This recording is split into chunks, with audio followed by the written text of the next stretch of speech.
First, congratulations to Georgetown. I thought that we had worked 2 hard days on defending their offense, and early in the game we did a pretty good job about that. Second, we talked a great deal about pace and moving the ball. First 5, 6, 8, 10, 15 minutes, we did a reasonably good job of that.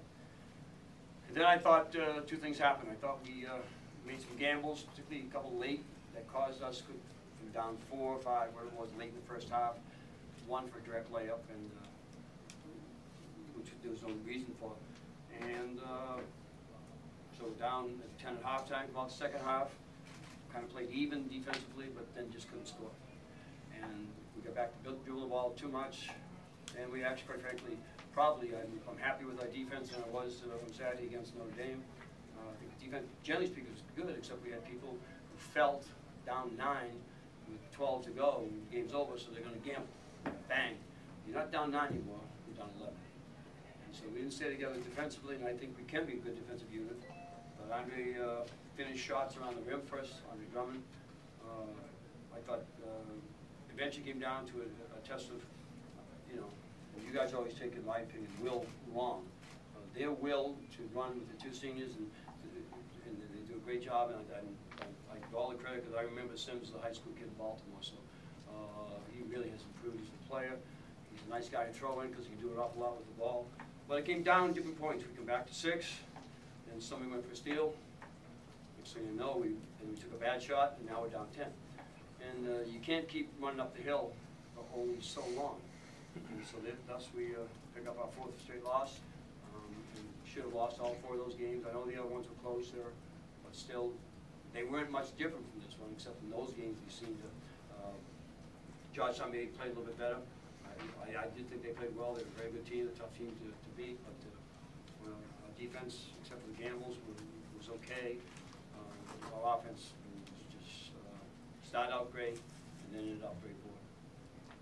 Did their 2-3 matchup kind of expose your youth in the sense that you couldn't get to short corner and you picked up? When we were 14-3, we would have said that because we played Arkansas zone. It was team Florida State. You know, we beat them. And so we played some, whether you think they're not good, because you probably don't see much of them. Harvard's a pretty good team, beat them by 20, and they all played as matchups. So really, quite frankly, not Florida State did, but some of those other teams did, and it didn't seem to bother us a bit. At USF, we beat them. A matchup, I think St. John's won by 20. So right now we're stuck in mud.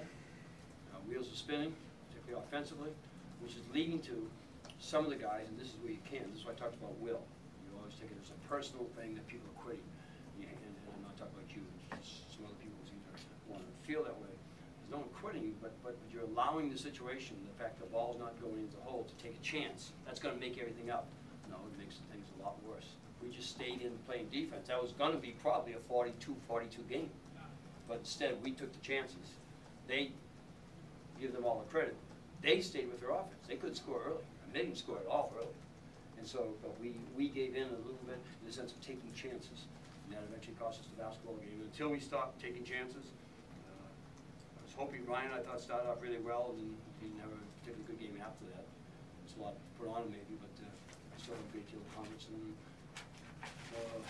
They did play good defense on us, but I think that that may be the most open shots that we have. I don't see Jeremy Lamb's a terrific shooter. He's not shooting right now, but I would say normally, under normal circumstances, he's going to make, he made 4, he's going to make another 4 or 5. A couple will be 3s, it might make a different game. But bottom line is, it still comes down to what I call winning time. You're down 6, you need 2 more stops, you don't have to take a chance. We took a chance. Or a quick shot, and we did a couple of that. And that's the difference in the game. That's why the game swung at times as dramatically as it did swing. Napier coming off the bench, he really seemed to be struggling, and even his body language started to sag a little bit there. And I know you're probably hoping for something more out of him. Yeah, I expect a lot more, an awful lot more, including body language. Is it a little disconcerting to revamp the lineup the way you did and still kind of get similar results? I'm going to keep working. I don't know what y'all going to do, but I am going to keep working. I'm going to keep pushing. You know, you don't want to shoot, but I'm saying we're going to keep pushing. And tomorrow's going to be longer. And we're going to go after it. We're going to find people who want to do what they can do. We're not the most talented team in America. I guess the 6th youngest. I have no idea what the hell that means, by the way. It means shit. I It does. I mean, you're a player. 20-something games in, you know, you're a basketball player. You're putting a uniform on. You're ranked. You're 14-3 at one point, ranked, you know, 18th in the country. So that doesn't mean anything. But what I don't like to see is people mentally not stay in the task at hand. The task at hand. How many times you get beat on the back cut today? Shabazz did, I know. And we told him during timeout what was going to happen. It did happen. But who else is beat on the back cut? We were well prepared to play their offense. Okay, we get mismatched in the post a little bit because we had to try to play small a little bit. But, you know, was I disappointed for you guys? Without question. I'm just disappointed in the fact that we didn't move the ball better. I'm disappointed in the fact that we took a couple chances on defense, which really, really cost you. All that system does, and since I do have a tad experience, like 40 years, against Pete Carrillo and some of these other great coaches, you make the mistake, we got you. You make that lunge, you leave your feet. You take your eye off the ball, your back cut, and so on and so on. In the main, we did a pretty good job. In the crucial times, we didn't. And then let the game get expanded to 10, and then let the game go from 6 back up to 10. All those kind of things. We need to make stops. And obviously, the one thing that did shake my head, we missed. Ty was running down the line. Ty didn't take that many shots, but still, we missed a ton of shots to the Division I basketball players and us, and UConn.